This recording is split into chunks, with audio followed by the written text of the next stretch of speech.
Yes, students, today we are doing next topic, that is grain reforms. मतलब reforms in Indian agriculture sector.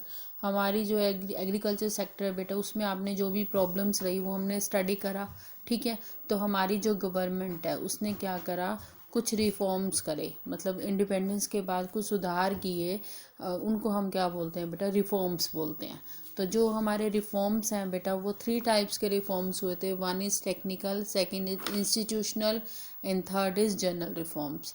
तो बेटा अभी जो आपके उसमें एनसीईआरटी का न्यू सिलेबस आया है उसमें आपके technical reforms and institutional reforms हैं, जनरल रिफॉर्म्स नहीं है. ठीक है बेटा.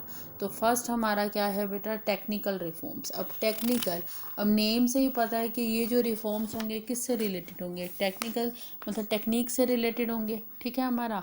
तो हमारे जो न्यू टेक्निकल रिफॉर्म्स का जो फर्दर नेम है वो क्या हो गया हमारा बेटा, न्यू एग्रीकल्चर स्ट्रैटेजी. तो आप इस तरह से भी आ सकता है, right the new agriculture strategy. ठीक है. इस तरह से भी आ सकता है राइट टेक्निकल रिफॉर्म्स. ठीक है. किसी भी फॉर्म में आ सकता है. तो आप ध्यान रखना कि जो टेक्निकल रिफॉर्म्स है उसका फर्दर नेम क्या है, न्यू एग्रीकल्चर स्ट्रैटेजी. तो आपको पता है कि टेक्निकल किससे रिलेटेड होंगे, टेक्निक से. तो हम कुछ ऐसी टेक्निक्स को यूज़ करेंगे जिससे हमारी प्रोडक्शन क्या हो सकती है, अप हो सकती है. तो उसमें फर्स्ट क्या हमारा बेटा, use of HYV. HYV seeds. HYV seeds क्या होते हैं बेटा, हाई यील्ड वैरायटी सीड. इन्होंने क्या रखा है कि सिंस 1965 से पहले तक हमारी कंट्री में जो सीड्स यूज़ होते थे वो कन्वेक्शनल वैरायटीज़ होती थी, मतलब जो पुरानी वैरायटीज़ थी ना सीड्स की, वो होती थी. ठीक है बेटा. बट आफ्टर 1965 हमारे जो HYV सीड्स हमने यूज़ करने स्टार्ट कर दिए, किस में, वीट, राइस, मेज, ज्वार, कॉटन. ठीक है. तो इससे क्या हो गया कि हमारी जो क्रॉप की प्रोडक्टिविटी है वो क्या हो गई बेटा, अप हो गई. और इसी के through by using HYV seeds हमारी एग्रीकल्चर सेक्टर में ग्रीन रेवोल्यूशन आ गया, मतलब ग्रीन रेवोल्यूशन आ गया.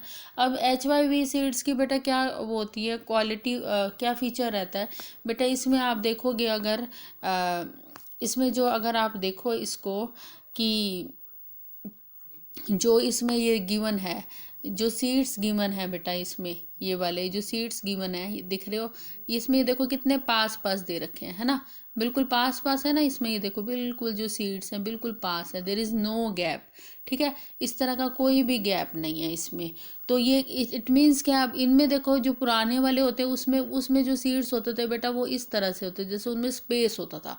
और HYV सीड्स हैं बेटा जो हमारे बिल्कुल पास पास हैं, there is no gap between them. इनमें कोई भी किसी भी तरह का गैप नहीं होता. अब एक गैप पे चीज़ हो उसकी प्रोडक्शन, उसमें से जो दाने निकलेंगे वो कम निकलेंगे, और जो बिल्कुल पास पास होंगे उसमें क्या होंगे बेटा, ज़्यादा होंगे. ठीक है. तो इसमें क्या हो गया कि तो हमारी जो क्रॉप की प्रोडक्टिविटी है वो क्या हो गई बेटा, अप हो गई इसमें. ठीक है. अब इसमें क्या क्या रखा है आपका, जो हमारे जो नेशनल सीड कॉरपोरेशन एक सेटअप किया गया, उन्होंने क्या किया, HYV सीड्स क्या करे, डिस्ट्रीब्यूट करे. और 2016 और 17 में nearly 6,20,743 quintal of HYV seeds farmers में क्या करे बेटा, डिस्ट्रीब्यूट करे. अब जब HYV सीड्स हम फार्मर्स को देंगे, कंट्री के डिफरेंट पार्ट्स में जो फार्मर्स हैं उनको हम प्रोवाइड करेंगे, तो उससे क्या बेनिफिट मिलेगा बेटा, उससे ये बेनिफिट मिलेगा ना कि हमारी जो लैंड की प्रोडक्टिविटी है, क्रॉप प्रोडक्टिविटी क्या हो गई बेटा, अप हो गई. ठीक है. जब HYV सीड से प्रोडक्शन ज़्यादा होगी तो अल्टीमेटली हमारी GDP ग्रोथ भी ज़्यादा होगी. सेकेंड हमारा है बेटा यूज़ ऑफ केमिकल फर्टिलाइजर्स. अब इसमें क्या है कि हमने क्या कर दिया, एग्रीकल्चर सेक्टर में केमिकल फर्टिलाइजर्स का यूसेज क्या कर दिया बेटा, बढ़ा दिया. ठीक है. केमिकल फर्टिलाइजर्स का हमने यूसेज अप कर दिया, इंक्रीज़ कर दिया.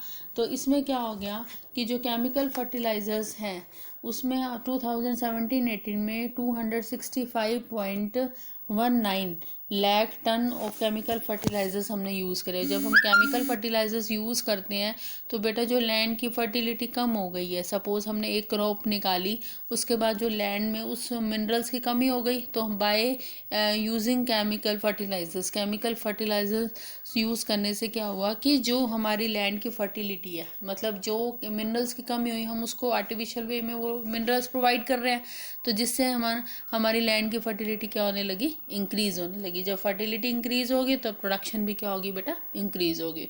उसके बाद थर्ड पॉइंट है हमारा use of insecticides and pesticides for crop production.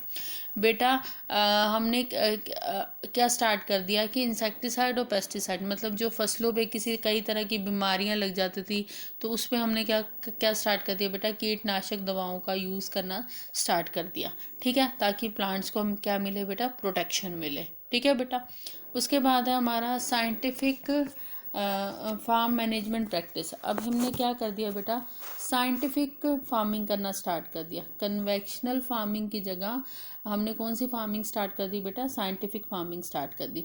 तो साइंटिफिक मेथड में हम क्या करते हैं बेटा, selection of crop and there quality. इसमें हम क्या क्या करते हैं, साइंटिफिक वे में हम क्रॉप का सिलेक्शंस करते हैं एंड प्रिपरेशन ऑफ सोइल उस अकॉर्डिंग तैयार करते हैं। उसके बाद रोटेशन करते हैं। बेटा हम साइंटिफिक फार्मिंग किस तरह से करते हैं, सपोज क्या है कि बेटा कि पहले हमने वीट की प्रोडक्शन करी। अब जब हमने वीट की प्रोडक्शन करी तो उसमें से कुछ मिनरल्स क्या हो गए बेटा, आउट हो गए, लैंड में से निकल गए।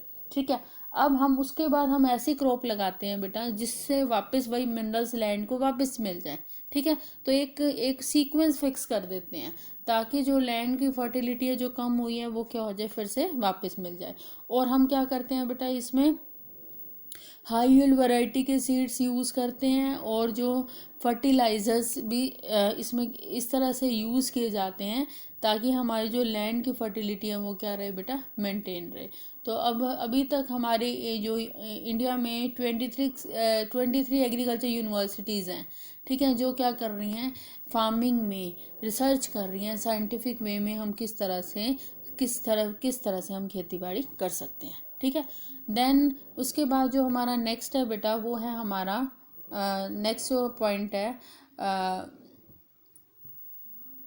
नेक्स्ट जो हमारा पॉइंट है बेटा वो क्या है हमारा, इसमें है इंस्टीट्यूशनल रिफॉर्म। नहीं, इसमें जो लास्ट है मैकेनाइज मीन ऑफ कल्टीवेशन। मतलब क्या कह रखा है, हमने बहुत से टेक्निक्स यूज़ करे हैं कल्टीवेशन के लिए। अब फार्मर्स ने क्या स्टार्ट कर दिया, स्मॉल फार्मर्स हैं उन्होंने मशीन्स को परचेज़ करना स्टार्ट कर दिया। ठीक है, और जब उनको मशीन्स परचेज़ करने के लिए हमें लो रेट ऑफ इंटरेस्ट पर हमने उनको क्रेडिट फैसिलिटीज़ प्रोवाइड करी। उसके लिए हमने वेरियस कोऑपरेटिव सोसाइटीज़ एस्टेब्लिश करी जो फार्मर्स को लो रेट ऑफ इंटरेस्ट पे क्या प्रोवाइड करते हैं बेटा, लोन प्रोवाइड करती हैं जिसके थ्रू वो मशीन्स परचेज कर सकती हैं।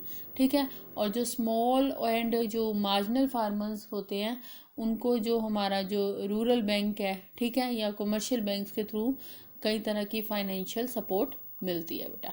तो अब क्या है कि अब हमने कल्टीवेशन किसके थ्रू करना स्टार्ट कर दिया, मशीन्स के थ्रू। जब हम मशीन्स के थ्रू कल्टीवेशन करते हैं तो एक तो हमारा प्रोडक्शन भी क्या होता है बेटा, फास्ट होता है, हमें डिले नहीं होता, और हमारी कॉस्ट भी पर जो है पर हेक्टेयर कम आती है बेटा। जैसे सपोज क्या है कि अगर हम मैंस को यूज़ करके क्रॉप कटिंग करते हैं तो उसकी जो पर एकड़ जो हमारा है, पर हेक्टेयर जो कॉस्ट आती है वो ज़्यादा आती है। लेकिन हम कंबाइन के थ्रू अगर करते हैं तो उसकी कॉस्ट क्या आती है बेटा